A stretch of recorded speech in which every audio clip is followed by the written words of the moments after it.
台湾怪谈系列短篇2则。1. 收尸遇到的怪事。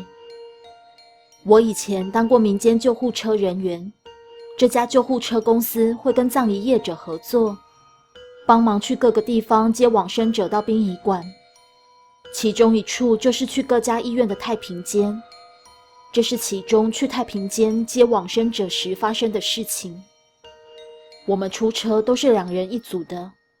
这天我跟同事阿顺去太平间收，副驾驶座的我一到就直接下车去里面填表格，然后走进去把往生者从冰柜移出来，殡葬人员也帮着我把他抬上床，盖金被，套尸套。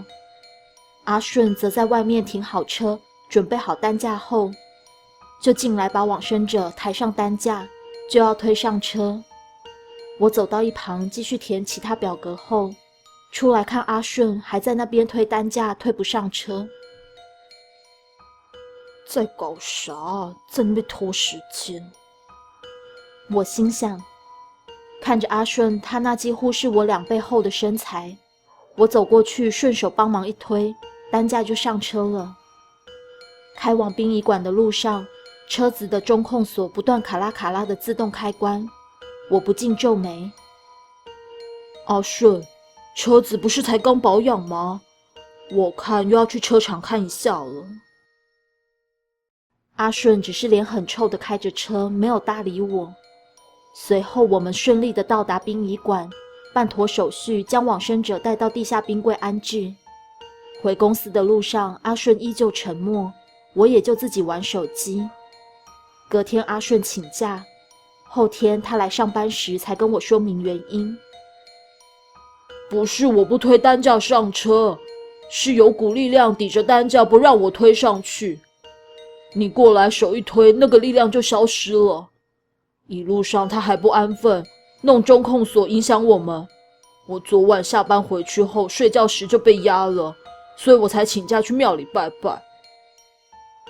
经过这件事，我想我的八字应该是比较重的吧，虽然我也没有去称过，不过也没有再做那行就是了。第1则故事说完了。第2则，大夜班的那些小事。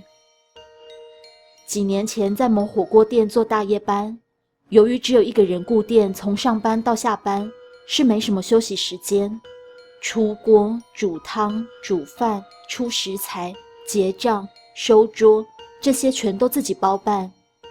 请客人等候是很常见的行为，因为我实在忙不过来啊。也因为如此，有时候在厨房听到一些类似窃窃私语的那种音量传来的声音，也只当成是太累出现的幻听，直到我遇到。先说明一下，店进来以后会先到我们一条长长的吧台，吧台2边能够坐人，而我们是在吧台内出锅以及出入厨房。当然店内还有团体座之类的大桌或小桌，而柜台就在吧台内。那天是平常日，快5点的时候已经没有客人，我1个人坐在柜台低头夹单子。接着有人从我面前走过去，我马上抬起头来说欢迎光临，并且心里想着靠腰，客人进来我竟然都没发现。没有人，空荡荡的店内没有半个人。我看了一下玻璃门，没开，接着跑去厨房 A 区 B 区厕所看都没人。好吧，可能是我看错了，我这样告诉自己，接着继续夹我的单子。就在我低头不到5秒的时间，我的后方吧台传来2个男人对话的声音，很清楚的声音，但我却听不清楚在讲什么。我猛然的回头，一样没有半个人在。这时候我心里已经发毛了，我碎碎念地说，我只是来打工的，我胆子很小，拜托你们不要这样。虽然心里很毛，但是工作还是要做，硬着头皮把剩下的工作做完，扫地、拖地、洗碗，一边做一边东张西望，神经紧绷的像做坏事的人一样。直到早班的人来了才松一口气。接着过几天的假日，客人多到一个不行，忙到早上7点才没客人。开始洗碗，通常这时候才洗碗就肯定得加班了。我一边洗一边听着音乐唱歌。就在这个时候，耳边忽然传来一个女生的声音，声音靠得很近，就像贴在耳朵旁的距离，很好听，像是电影里会出现的声音，轻轻柔柔的，像是公主一般的笑声。这是后来回想的感觉。当下我听到的时候，很抱歉，我整个人已经被吓到呈现暴走状态，疯狂的大叫大骂3字经，大概骂了10几分钟，骂到我累了才停下来。接着怎么做完工作，怎么交班，怎么下班到家，我已经不太有印象，只记得脑海中那个笑声一直回荡着。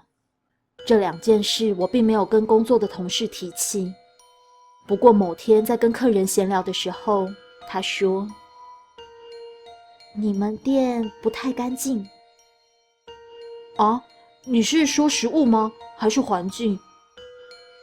不是啦，是那个看不到的啦。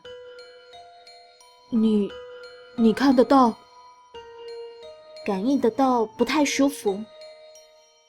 接着他叫我过去，小小声的在我耳边说：“你们 B 区要开灯，不开灯他们都在那里。还有，厨房好像有个女生，然后吧台这里有2个男的在天花板上。”我听到以后马上跟他说我遇到的事。他们在跟你闹着玩吧，没有伤害你的意思，可能他们也无聊，所以吓吓你。听完之后，我只觉得这他妈一点都不好玩啊。故事说完了。如果你喜欢这样的朗读故事，欢迎在影片的右下按个喜欢，或是分享给你的朋友。想要听更多的故事，别忘了订阅我的频道。订阅之后记得按下铃铛才能接受发片通知。我是米娜，那么我们下次见，拜拜。